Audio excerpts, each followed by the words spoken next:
Kami rendahkan hati kami saat ini di hadapan-Mu. Sebab kami menyadari di luar Engkau kami tidak dapat berbuat apa-apa. Oleh sebab itu kami mau mendekat, kami mau melekat, dan kami mau terikat kepadamu ya Tuhan. Sehingga sungguh dalam kehidupan kami berjalan selaras dengan kehendak-Mu, selaras dengan rancangan-Mu, selaras dengan kebenaran firman-Mu dalam hidup kami. Maka kami melihat perbuatan-perbuatan ajaib Engkau kerjakan dalam kehidupan kami. Terima kasih Bapa, terima kasih. Terima kasih sampai pada hari ini kami boleh ada sebagaimana kami ada. Kami bersyukur kalau kami boleh berdiri di tempat ini. Kami bersyukur kalau kami boleh menyembah Raja di atas segala Raja yang kami kenal di dalam nama Tuhan Yesus. Kami berterima kasih Tuhan, terima kasih. Bapa, siang hari ini kami percaya kami akan menerima berkat yang terbaik, berkat yang terbesar dalam kehidupan kami, yaitu kebenaran firman-Mu itu sendiri.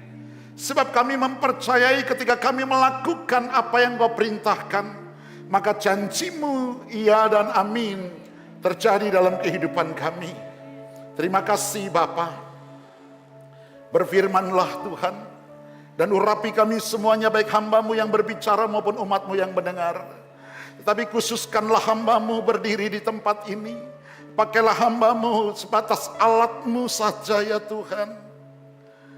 Hamba tak mampu berbuat apa-apa di luar dari Engkau. Oleh sebab itu kuasai mulut bibir lidah hamba-Mu ini. Sehingga setiap kalimat demi kalimat, kata demi kata yang keluar dari mulut bibir lidah hamba-Mu sungguh-sungguh berasal dari Roh Kudus. Dan kiranya hikmat marifat Tuhan mengalir atas hamba-Mu, sehingga umat-Mu yang mendengar dibangun melalui kebenaran firman-Mu, dan mereka pulang dari tempat ini akan membawa satu sukacita besar, sebab kehidupan mereka akan menjadi umat lebih dari pemenang. Terima kasih Bapa, terpujilah nama-Mu. Kami siap diberkati, dan Bapa, ku minta suasana Roh Kudus di tempat, suasana surgawi di tempat ini. Dan Roh Kudus menjamah setiap hati kami. Di dalam nama Tuhan Yesus, semua yang siap diberkati firman Tuhan bersama katakan, amin. Kita berikan tepuk tangan buat Tuhan Yesus. Haleluya. Silakan duduk Bapak Ibu, saudara dikasih Tuhan. Puji nama Tuhan. Wow. Saudara kasih salam kanan kirinya terlebih dahulu, katakan, engkau keren hari ini. Terus katakan lagi, baru tahu ya kalau aku keren gitu saudara. Haleluya. Nah saudara dikasih oleh Tuhan Yesus, perkenalkan, tetapi sebelumnya saya mengucapkan banyak terima kasih kepada Tuhan. Kalau hari ini saya boleh berdiri di tempat yang luar biasa, di mana mujizat Tuhan terus terjadi di tempat ini Bapak Ibu. Dan saya bilang sama Pak Gembala, Pak Purba, saya bilang gini, saya pulang dari tempat ini, saya membawa mujizat dari tempat ini. Sehingga di pelayanan kami pun akan mengalami mujizat-mujizat yang dahsyat, saudara. Haleluya. Nah saudara, terima kasih juga buat Pak Gembala, Pak Purba, buat kesempatan yang diberikan dan seluruh staf penggembalaan yang ada. Kalau boleh saya ada di tempat ini. Dan juga saya berterima kasih tentunya kepada salah satu-satunya orang yang mendukung saya. Dari saya sebagai kuli bangunan, sebagai kuli cangkul di pinggir jalan, sampai saya menjadi seorang hamba Tuhan, yaitu istri saya yang saya kasihi, yang saya cintai, Ibu Pendeta Yosepin Triharyani. Saudara, biarlah hari ini saudara saya memperkenalkan, nama saya Jonathan Arif. Ya, nama Arif sudah tidak asing lagi. Saya memang dilahirkan bukan dari keluarga Kristen Bapak Ibu. Tetapi oleh karena anugerah Tuhan, saya anak nomor 9. Dari 9 saudara saya anak paling terakhir. Tetapi puji nama Tuhan, Tuhan panggil saya, Tuhan tangkap saya. Dan sekarang saya boleh melihat perbuatan tangan Tuhan yang ajaib. Kedua orang tua saya pun sudah menerima Yesus sebagai Tuhan dan Juru Selamat. Keluarga besar saya juga sudah rata-rata sudah menerima Yesus sebagai Tuhan dan Juru Selamat. Dan saudara dikasih Tuhan, saya bersyukur kalau saya ada sampai pada hari ini Bapak Ibu. Nah, saudara perkenalkan sekali lagi, nama saya Jonathan Arif. Saya dikaruniai 3 orang anak Yang pertama, perempuan sudah menikah dan ada di Surabaya. Yang kedua, laki-laki dan dia sekarang sedang menjalani pendidikan dokter spesialis bedah di Banjarmasin. Masih jomblo, jadi masih ada kesempatan, saudara. Yang mau besanan sama saya, ayo gitu kan. Yang ketiga, anak saya seorang perempuan, ya cantik juga seperti mamahnya tentunya. Saudara, dia sekarang juga sudah bekerja di Kuningan, Bapak Ibu. Dan saya percaya oleh karena anugerah Tuhan, saya yang tidak ada apa-apanya boleh berdiri di tempat ini, semua karena anugerah Tuhan, saudara. Kita berikan tepuk tangan buat Tuhan. Nah, saya akan bagikan beberapa pengalaman saya melalui kebenaran firman Tuhan, Bapak Ibu saudara. Saya percaya bahwa di setiap kita, saudara, di setiap kita, pasti kita memiliki yang namanya pergumulan atau persoalan atau masalah dalam kehidupan kita. Ini saya sebut sebagai raksasa di dalam kehidupan kita. Yang mungkin sudah kita pergumulkan sekian tahun, sekian lama, tetapi tidak ada sesuatu yang mengalami terobosan di dalam kehidupan kita. Bapak Ibu saudara dikasih Tuhan, kita sering mendengar kisah tentang Daud yang membunuh raksasa, yang membunuh Goliat. Tetapi yang terpenting di sini adalah bagaimana Daud mampu membunuh raksasa itu. Saudara yang dikasih Tuhan, rahasia kehidupan kekristenan dan pelayanan itu ada di tempat tersembunyi. Dan saudara, siang hari ini Tuhan akan memberitahukan kepada kita ada 3 rahasia. Apa yang harus kita lakukan? Sebelum saudara dikasih Tuhan, Daud membunuh Goliat, Daud membunuh raksasa itu. Apa yang dilakukan oleh Daud? Daud, saudara, sanggup membunuh singa, sanggup membunuh beruang di dalam kehidupannya. Bapak Ibu saudara yang dikasih oleh Tuhan Yesus, kita tidak akan pernah bisa membunuh atau kita tidak akan pernah bisa menyingkirkan raksasa-raksasa dalam kehidupan kita sebelum kita mampu membunuh, yaitu singa ataupun beruang di dalam diri kita. Apa yang dimaksud dengan singa atau beruang di dalam kehidupan kita, saudara?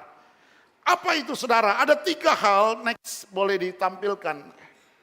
Monitornya boleh ditampilkan, minta tolong multimedia. Kita lihat, saudara, ada 3 rahasia.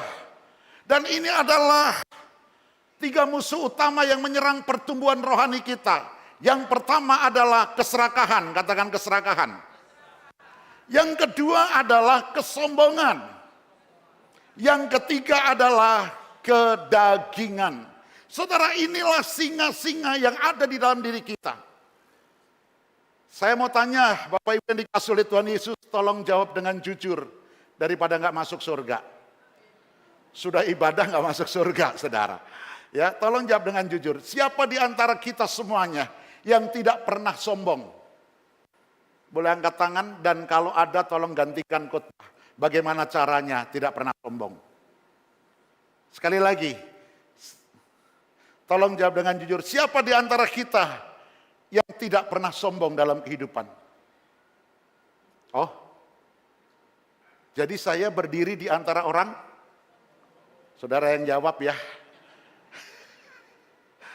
Bapak Ibu yang dikasih oleh Tuhan Yesus, ini sebuah bukti bahwa ada singa-singa, ada beruang di dalam kehidupan kita. Dan itu harus kita kalahkan di dalam kehidupan kita. Supaya kita mampu mengalahkan raksasa-raksasa di hadapan kita. Yang kita pikir itu mustahil. Yang kita pikir itu nggak masuk akal. Yang kita pikir itu nonsen. Yang kita pikir itu wah begitu sulitnya.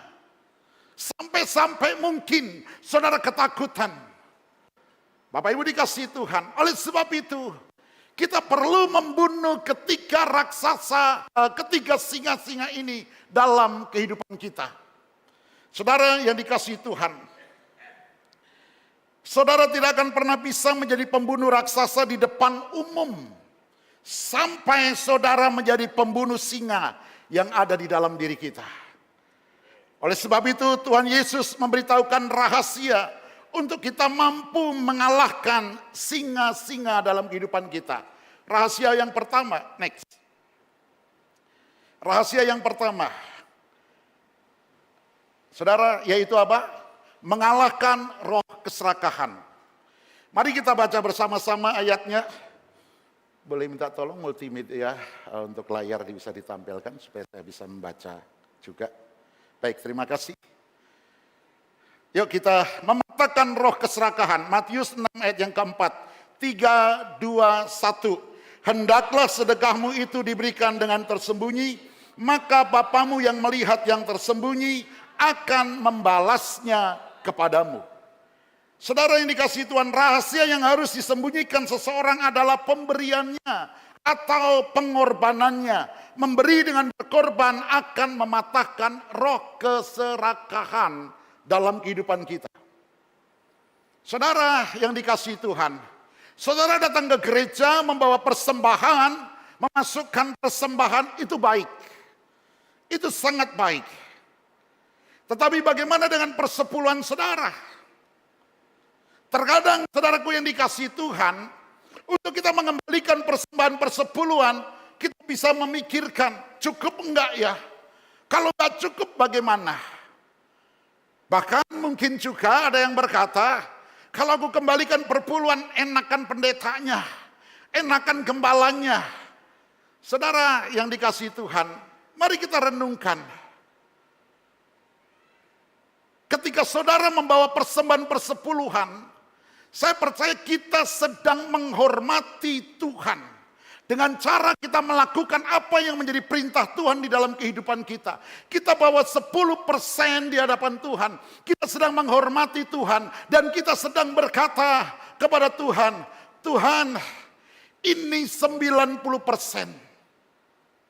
Keuanganku ada di dalam tangan-Mu. Dan aku percaya dengan 90% ini, aku mampu menghidupi kehidupanku. Aku mempercayakan keuanganku kepadamu. Aku mempercayakan hidupku kepadamu. Dan saya percaya Tuhan tidak akan pernah hutang Bapak Ibu. Bapak Ibu saudara yang dikasihi oleh Tuhan Yesus. Seringkali kita sebagai seorang Kristen, ketika kita mengembalikan persembahan persepuluhan, kita berdoa dan kita mulai komplain dengan Tuhan. Tuhan, mana buktinya? Aku sudah mengembalikan persepuluhan, mana buktinya? Mana buktinya tingkap-tingkap langit akan kau bukakan dan mencurahkan berkat kelimpahan kepadaku. Saudara yang dikasihi Tuhan, seringkali kita tertuju kepada 10% yang kita bawa dalam persembahan itu. Itu adalah korban yang menyakitkan, pemberian yang menyakitkan di dalam kehidupan kita. Mungkin 10% bisa buat membayar listrik, 10% bisa buat membayar ini dan itu. Tetapi kita kembalikan kepada Tuhan. Bapak Ibu saudara dikasihi Tuhan.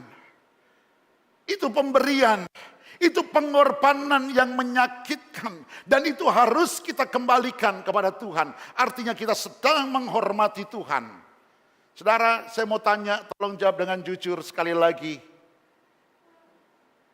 Ketika saudara mengembalikan persembahan persepuluhan, tidak cukup.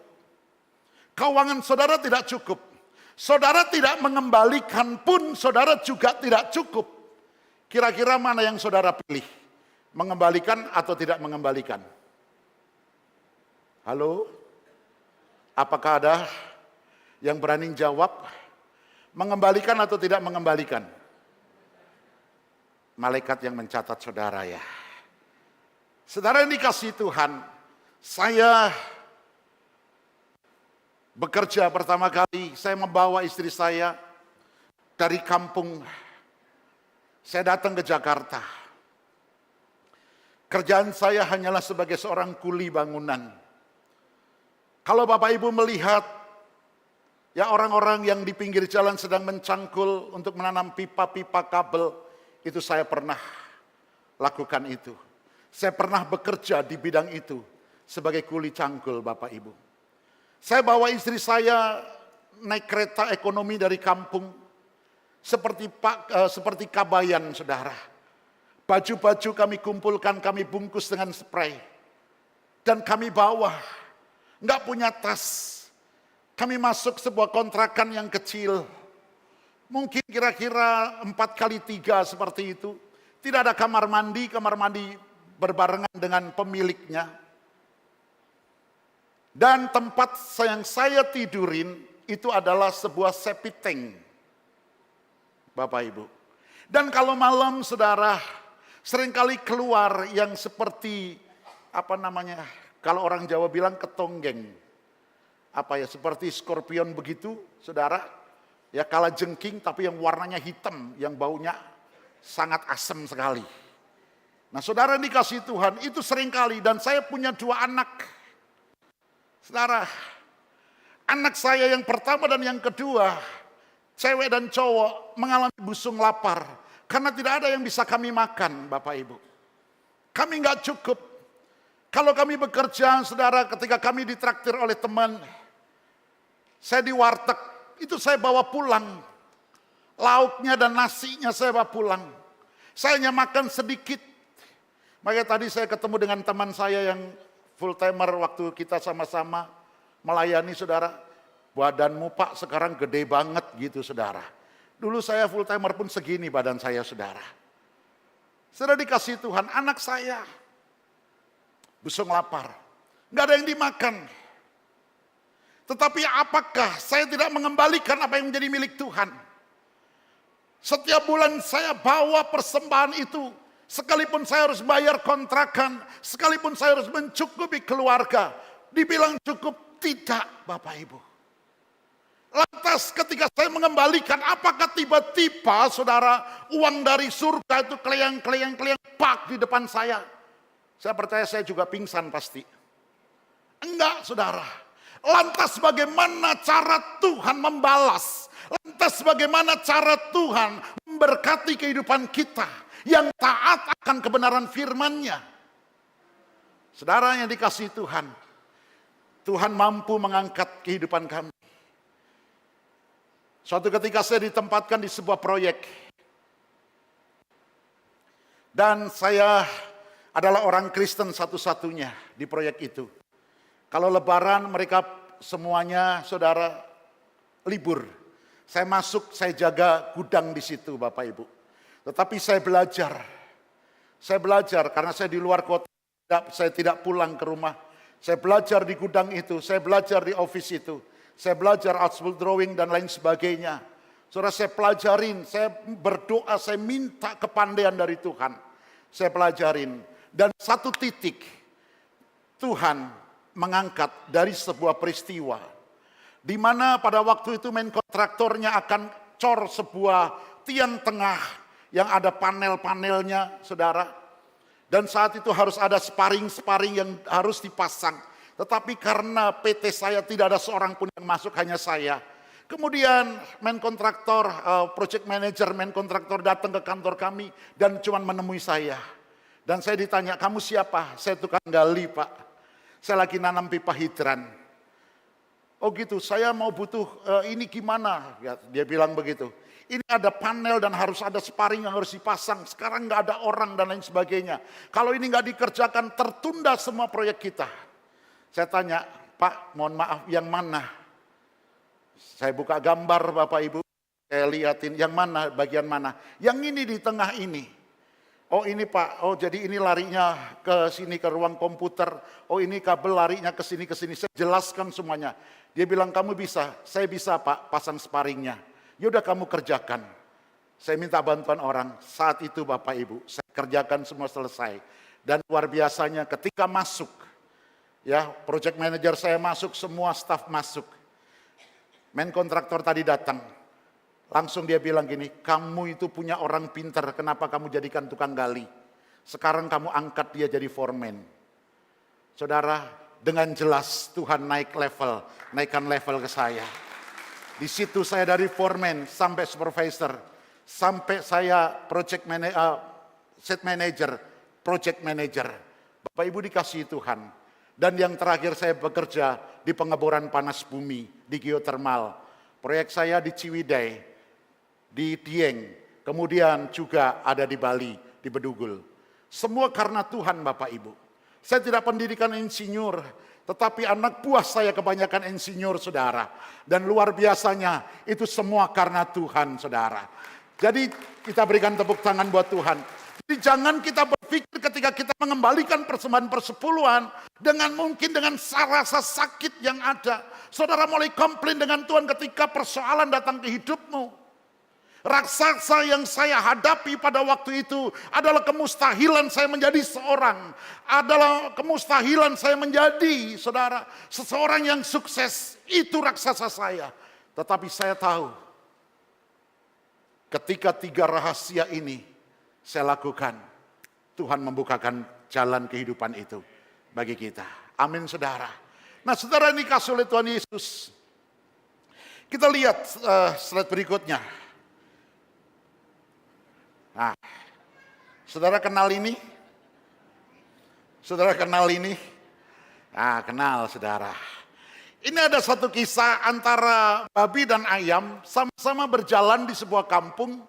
Dan ketika mereka melihat seorang petani yang terkapar, kelaparan, saudara, hampir pingsan, dia sekarat begitu.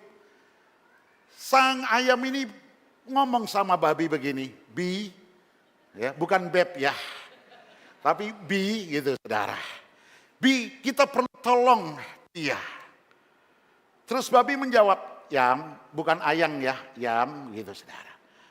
Bagaimana cara kita menolongnya? Ayam berkata, oke, aku akan berikan telurku kepada dia, tetapi kamu juga harus memberikan bagianmu. Apa yang bisa aku berikan? Samcanmu, dia bilang begitu, saudara. Bapak Ibu dikasih Tuhan, menurut saudara, mana yang memberi, mana yang berkorban? Ayam memberi telurnya karena setiap hari dia ada bertelur terus. Tetapi babi memberikan samcannya, pemberian yang menyakitkan, tetapi mampu menolong sang petani itu. Terkadang kita di posisi ini, kita nggak rela untuk kita mempersembahkan persepuluhan. Bapak Ibu dikasih Tuhan, terkadang sakit, ya, saya mengalami, saudara. Tetapi Tuhan kita tidak tutup mata. Dia melihat apa yang kita kerjakan dengan ketaatan dan ketulusan hati kita.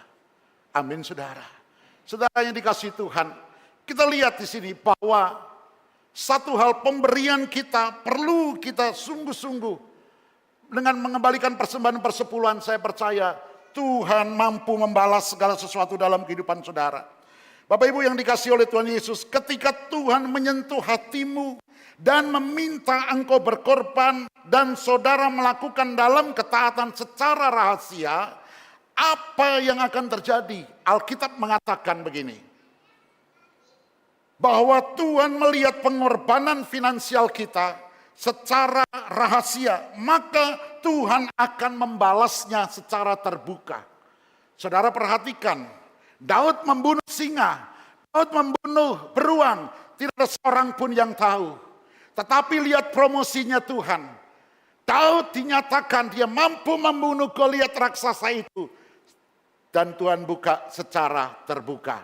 Saya percaya ini rahasia yang luar biasa yang harus kita lakukan dalam kehidupan kita.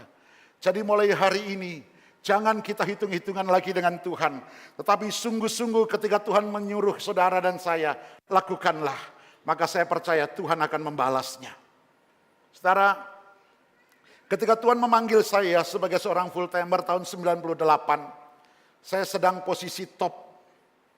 Kenapa 3 proyek ada di tangan saya menghitung semua budgetingnya. Saudara, saya membuat tangki separator, memisahkan antara air, lumpur, dan uap. Uap untuk pembangkit tenaga turbin di Dieng, Bapak Ibu. Kalau Bapak Ibu ke Dieng, Bapak Ibu akan menemukan di sana di Sumur 3 kalau tidak salah, Bapak Ibu akan menemukan satu tangki besar yang warna biru. Dan beberapa tangki kecil dan juga ada pipa-pipa yang menuju ke turbin yang dibungkus dengan jaketing. Saudara, itu adalah proyek saya yang terakhir. Tahun 98, Tuhan panggil saya saat saya menyembah Tuhan. Tuhan bilang, layani aku. Saudara, saya tahu itu suara Tuhan. Dan saya bilang sama Tuhan, baik Tuhan, kalau istri saya oke, saya akan melayani Tuhan. Dan ketika saya pulang, istri saya bilang, Tuhan bicara begini-begini gimana? Istri saya langsung bilang, oke. Saudara, semua pekerjaan saya tinggalkan. Dan apakah ketika saya menjadi seorang full time, semuanya tiba-tiba Tuhan memberkati? Enggak. justru kami kembali ke zero Bapak Ibu. Saya mengalami banyak pergumulan dan lain sebagainya. Tetapi saya percaya ketika saya mau keluar dari full time, Tuhan cuma bilang begini, jangan kembali ke Mesir. Saya cuma taat melakukannya. Ternyata tujuan Tuhan supaya saya menjadi seorang hamba Tuhan. Bapak Ibu dikasihi Tuhan, lihat di sini bahwa segala sesuatu yang kita lakukan untuk Tuhan, Tuhan pasti akan membalas dengan luar biasa dalam kehidupan kita. Yang mengerti katakan amin. Yang kedua, rahasia yang kedua, next. Rahasia kedua yaitu mematahkan roh kesombongan. Mari kita perhatikan baik-baik saudara, kita baca sama-sama 3, 2, 1. Apabila kamu berdoa, janganlah berdoa seperti orang munafik. Mereka suka mengucapkan doanya dengan berdiri dalam rumah-rumah ibadat dan pada tikungan-tikungan jalan raya supaya mereka dilihat orang. Sesungguhnya aku berkata kepadamu, mereka sudah mendapat upahnya. Saudara yang dikasihi Tuhan, kita perhatikan ayat ini. Ya, kita perhatikan dengan benar ayat ini, saudara. Saya mau katakan, rahasia yang kedua yang harus dimiliki, next boleh. Rahasia yang kedua yang harus dimiliki oleh semua orang Kristen adalah kehidupan doa. Katakan kehidupan doa. Nah, saudara, doa adalah serangan terbesar terhadap kesombongan. Tidak berdoa adalah bentuk kesombongan terbesar dalam kehidupan kita. Kalau kita tidak berdoa bukan karena kita sibuk, saya percaya 24 jam Tuhan kasih waktu kepada kita. Masa kita sibuk selama 24 jam? Alasan kita sibuk, alasan kita ini dan itu. Tetapi karena kita sombong saudara, karena kita berpikir bahwa kita mampu melakukan apapun tanpa Tuhan. Saudara yang dikasihi Tuhan, ingat Yohanes 15 ayat yang kelima bagian C berkata, Yesus sendiri berkata begini, di luar aku kamu tidak dapat berbuat apa-apa. Perhatikan dengan baik ayat ini. Ketika saya menemukan ayat ini saudara, saya rasa takut, rasa ngeri yang luar biasa. Sebab di luar aku kamu tidak dapat berbuat apa-apa. Jadi buat apa kita menyombongkan diri kita? Buat apa kita merasa sok kita jago, kita merasa sok kaya, kita merasa sok ini dan itu dalam kehidupan kita, saudara. Sekali lagi, saudaraku dikasihi Tuhan. Untuk mematahkan roh kesombongan adalah dengan cara doa. Doa adalah serangan terbesar terhadap kesombongan. Dan tidak berdoa adalah bentuk kesombongan terbesar. Saudara, saya mau katakan begini. Iblis tidak akan pernah bisa mencuri berkat saudara. Iblis tidak akan pernah bisa menyerang hidup saudara. Iblis tidak akan pernah bisa mengacak-acak rumah tangga saudara. Iblis tidak akan pernah bisa mencuri apa yang sudah menjadi berkatmu pada hari ini. Tetapi saudara, yang bisa dicuri oleh iblis adalah jam-jam doa kita. Seharusnya ketika kita di gereja kita membawa persembahan. Seharusnya dalam kehidupan kita, jam pertama dalam hidup kita harusnya kita persembahkan kepada Tuhan. Amin. Jam pertama dalam hidup saudara harus saudara persembahkan kepada Tuhan. Maka jam-jam selanjutnya saya percaya Tuhan yang menolong kita. Tuhan yang menuntun kita. Bapak Ibu yang dikasihi oleh Tuhan Yesus. Jadi hati-hati, iblis juga tahu akan hal itu. Ketika Yesus berkata, di luar aku kamu tidak dapat berbuat apa-apa. Saudara, maka iblis tidak suka orang yang hidupnya intim dengan Tuhan. Dia akan menggocoh kita untuk kita tidak berdoa. Dia akan terus memberikan kita dilenakan dengan zona nyaman kita sehingga kita tidak mau berdoa. Mungkin juga Bapak Ibu ada yang sudah punya tekad dalam hidupnya. Wah Pak, besok aku mau setel alarm lah jam 4 mau alarm. Begitu bunyi aku mau bangun dan berdoa. Tapi kenyataannya ketika alarm berbunyi, iblis mulai masuk dalam selimut itu. Iblis mulai masuk dalam selimut itu. Jam 4, nanti Tuhan 5 menit lagi, tarik selimut. Bunyi lagi, bentar Tuhan, bentar, 5 menit lagi, tarik selimut lebih lagi, masih dingin. Dan sang selimut berkata, tenang aja, aku juga bisa memberi apa yang kamu inginkan. Setelah tiba-tiba di depannya, seperti dilihat ada banyak duit, seperti dilihat ada banyak, kekayaan yang luar biasa. Lantas tiba-tiba alarm berbunyi, ternyata selimut memberikan mimpi yang indah, Bapak Ibu. Saudara yang dikasihi Tuhan, hati-hati dalam hal ini. Jangan kita terlena dengan kita nggak berdoa. Tetapi mulai hari ini, persembahkan jam pertama dalam hidupmu kepada Tuhan. Maka jam selanjutnya, Tuhan yang akan mengatur hidupmu. Dan saya sangat percaya, Tuhan tidak akan melepaskan kita sedikit pun. Oleh sebab itu saudara, kita perlu mengalahkan roh kemalasan dalam diri kita. Dan slide selanjutnya, mengapa kita berdoa? Mengapa kita berdoa? Dalam Kejadian 1 ayat yang ke-12, 11 dan 12 dikatakan, berfirmanlah Allah, hendaklah tanah menumbuhkan tunas-tunas muda, tumbuh-tumbuhan yang berbiji, segala jenis pohon buah-buahan yang menghasilkan buah yang berbiji, supaya ada tumbuh-tumbuhan di bumi, dan jadilah demikian. Slide selanjutnya. Dikatakan juga, berfirmanlah Allah, hendaklah dalam air berkeriapan makhluk yang hidup, dan hendaklah burung beterbangan di atas bumi melintasi cakrawala. Maka Allah menciptakan binatang-binatang laut yang besar dan segala jenis makhluk hidup yang bergerak, yang berkeriapan dalam air, dan segala jenis burung yang bersayap.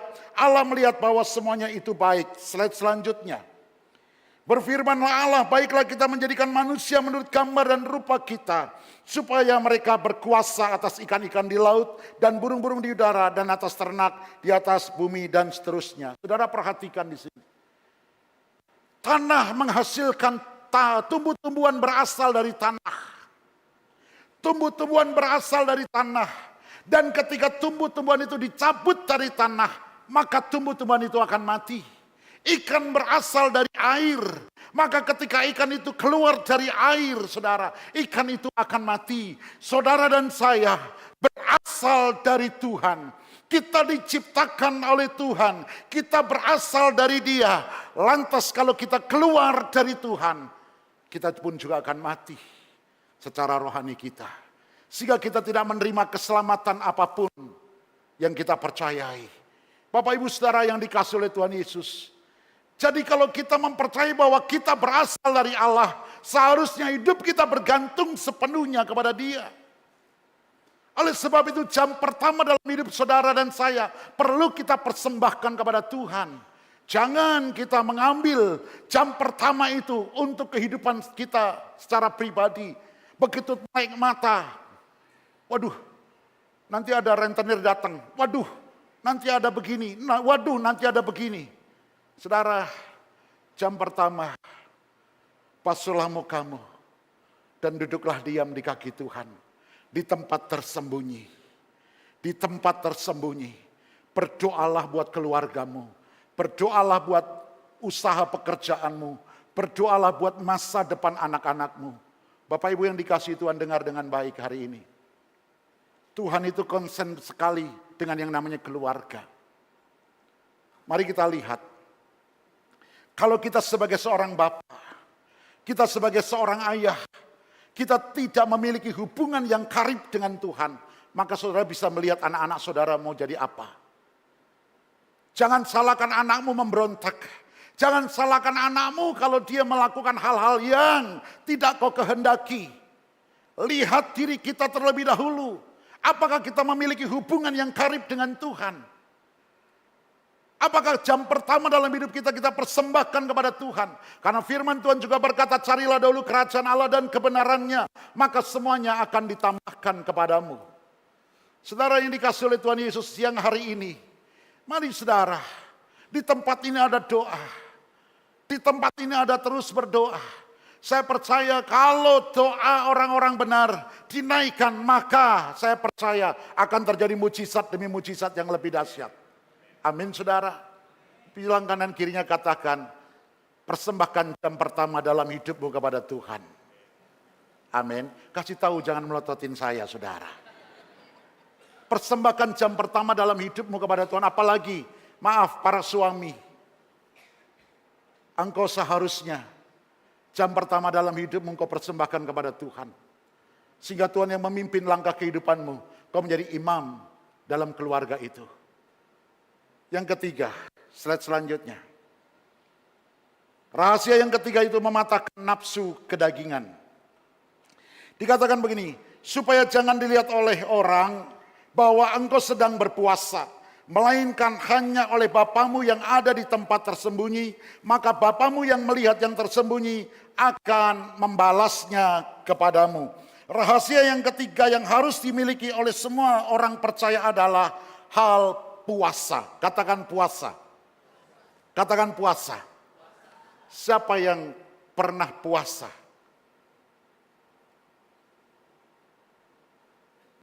Siapa yang tidak pernah puasa sama sekali selama jadi orang Kristen? Saudara, apakah puasa itu sangat penting? Saya katakan ya. Ya, puasa itu sangat penting dalam kehidupan kita.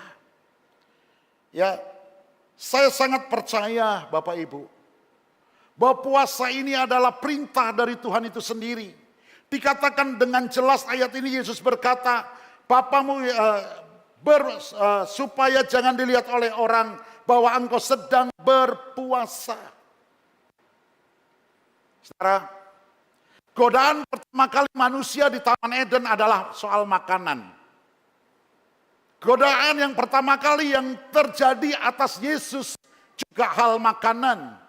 Ketika iblis berkata kepada batu, kepada Yesus dikatakan, kalau engkau memang anak Allah, ubahlah batu ini menjadi roti. Jadi saudara, sangat penting untuk kita berpuasa dalam kehidupan kita. Saya 2026, ketika saya mulai berdoa, tahun 2025 saya berdoa, Tuhan apa yang harus saya lakukan di tahun 2026? Hanya 3 yang Tuhan inginkan. Doa, puasa, mengandalkan Roh Kudus.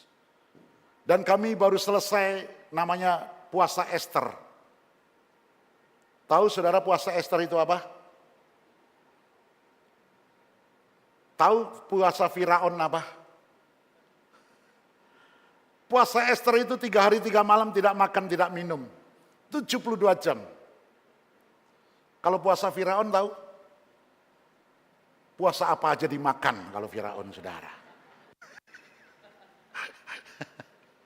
Puasa tidak menolak, itu puasa Firaun. Saudara dikasih Tuhan, kami baru selesai mengadakan puasa Ester. Dan satu kesaksian seorang ibu. Namanya ibu siapa yang? Ibu Susi. Dia diagnosa dokter jantung, diabetes, ya, darah tinggi. Saudara, dia paling rajin doa fajar setiap hari. Kami ada doa fajar setiap hari dari jam 5 sampai jam 6. Setiap hari Bapak Ibu. Dan dia paling rajin dan sudah cukup usia. 65-an ya. Saudara, ketika dia mendengar apa yang saya sampaikan, dia mengambil puasa. 3 hari 3 malam. Dia bilang, puasa yang paling berat pada hari yang ketiga. Saya sudah mau pingsan. Saudara, ketika ibu ini melakukan puasa Ester, saya mau tahu, mbaknya, asisten rumah tangga, ikut puasa Ester, saudara. Dan yang luar biasa, setelah dia puasa Ester selesai, saudara, dia mulai medical check up. Semua di check up, saudara. Dan dokter bingung, ini semua normal. Ini semua mujizat Tuhan. Dokter terheran-heran, tidak hanya cukup sampai 1 orang, 2 orang, saudara, banyak sekali mengalami mujizat. Kemudian saya baca-baca, apa sih keuntungan tentang puasa Ester atau puasa 72 jam? Saudara, kita sedang merestart tubuh kita. Kalau HP saudara lemot, apa yang saudara lakukan? Apa yang saudara lakukan? Restart, betul. Oh lemot nih, udah nggak cepet-cepet ini. Udah di telepon nggak mau buat telepon nggak bisa, mau buat ini bisa. Banyak penyakitnya begitu kan. Di restart baru bisa normal kembali. Sama dengan tubuh kita Bapak Ibu. Saya puasa Ester juga nggak kurus-kurus saudara. Bapak Ibu dikasih Tuhan. Jadi puasa ini sangat penting. Ingat godaan pertama kali yang dialami oleh manusia di Taman Eden adalah makanan. Godaan yang pertama kali dialami oleh Yesus adalah soal makanan juga. Jadi ini betapa pentingnya untuk kita berpuasa. Artinya apa? Ketika kita puasa kita mengalahkan kedagingan kita. Kedagingan ini seringkali kompromi dengan dosa. Kedagingan ini seringkali kompromi dengan dosa. Makanya kita perlu mengalahkan singa yang ada di dalam diri kita. Supaya kita mampu mengalahkan Goliat. Supaya kita mampu mengalahkan raksasa-raksasa kemustahilan dalam hidup kita. Saya percaya saudara. Kalau dulu saya hanya seorang kuli bangunan. Kalau dulu saya hanya seorang kuli cangkul di pinggir jalan. Bukan karena saya pinter. Bukan karena saya sekolah tinggi, tidak. Tapi semua karena Tuhan Bapak Ibu. Semua karena Tuhan. Jadi kalau saudara hari ini mengalami, Pak kehidupanku begini-begini terus. 3 rahasia sudah diberikan kepada saudara. Ketika saudara lakukan dengan sembunyi-sembunyi, maka Tuhan yang akan membukakan jalan dan akan membalasnya kepada kita semuanya. Yang percaya berikan tepuk tangan buat Tuhan Yesus. Saya undang pemuji penyembah Tuhan. Saudara perhatikan dengan baik hari ini. Tidak kebetulan saudara. Saya dulu ketika saya menjadi seorang Kristen, saya dibuang. Nggak ada yang perhatian sama sekali. Saya dipandang mending kalau sebelah mata. Tutup mata mereka terhadap hidup kami. Kami sangat miskin sekali. Anak saya mengalami busung lapar karena kurang gizi. Kami mengalami yang namanya benar-benar mengandalkan Tuhan. Ketika kami masuk dalam pelayanan full time, kami kembali ke zero. Semua tidak ada. Rumah tidak ada semuanya Bapak Ibu. Karena pada waktu saya masuk full time, orang tua saya sakit. Dan saya harus kuras tabungan. Yang selama ini mungkin saya berpikir cukup untuk kehidupan saya beberapa tahun. Tapi ternyata Tuhan izinkan terjadi. Masalah rumah saya juga orang ambil. Saya nggak punya dasar untuk mempertahankan. Saya diusir dari rumah 15 tahun yang saya tempatin. Tetapi saudara mau tahu, tidak ada seorang pun jemaat yang kami gembalakan tahu persoalan saya. Nggak ada Bapak Ibu. Saya langsung tolong dong, enggak. Saya mau kasih tahu Bapak Ibu. Ketika saudara dalam kesulitan, ketika saudara di dalam menghadapi masalah keuangan, jangan sekali-kali saudara mengangkat handphone. Tahu maksudnya? Begitu kesulitan keuangan angkat handphone, cari pinjol.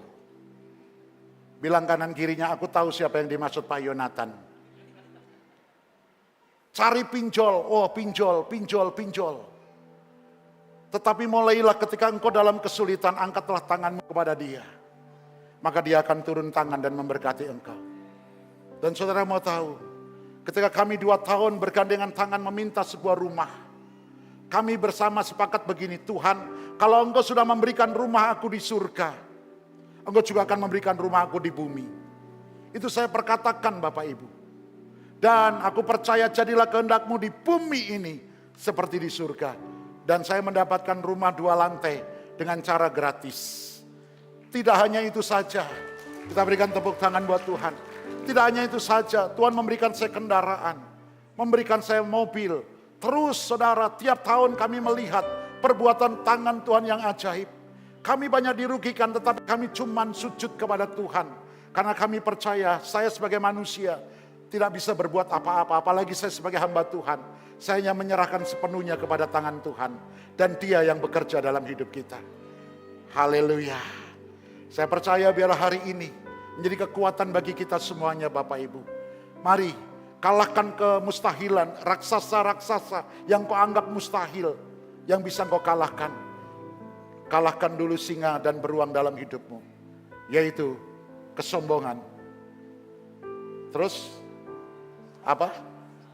Keserakahan. Kalahkan itu semuanya. Maka engkau akan melihat perbuatan tangan Tuhan yang ajaib terjadi dalam hidup kita. Saya undang untuk kita bangkit berdiri bersama-sama. Haleluya. Kita nyanyikan pujian tadi. Shikarala patakarada. Sungguh besar pengorbananmu bagiku, terlalu dalam untuk dimengerti. Sungguh besar,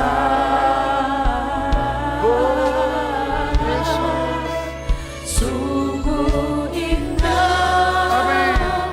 Yang kau pikirkan tentangku, tak terselami bagiku. Sungguh indah, sungguh besar pengorbananmu bagiku. Terlalu dalam untuk dimengerti. Sungguh besar, sungguh indah yang kau pikirkan tentangku, tak terselami bagiku. Sungguh indah. Bapa, hamba-Mu berhenti berbicara pada siang hari ini. Kiranya Roh Kudus tetap terus memegang kendali setiap anak-anak-Mu, setiap umat-Mu. Biarlah mereka menyadari ada 3 rahasia yang harus mereka lakukan dan mereka sembunyikan dalam kehidupan mereka. Biarlah sungguh Bapa, dengan memberi, dengan berdoa, dan dengan berpuasa, maka itu akan membuka tingkap-tingkap langit dan mencurahkan segala berkat. Sehingga kekuatan untuk mengalahkan hal yang mustahil, mengalahkan raksasa-raksasa dalam kehidupan mereka. Aku percaya Bapa, semuanya bisa terjadi dalam kehidupan mereka. Terima kasih Tuhan Yesus, terima kasih. Kami bersyukur untuk siang hari ini. Hamba-Mu selesai berbicara dan Tuhan Roh Kudus yang melanjutkannya. Di dalam nama Tuhan Yesus. Haleluya. Amin.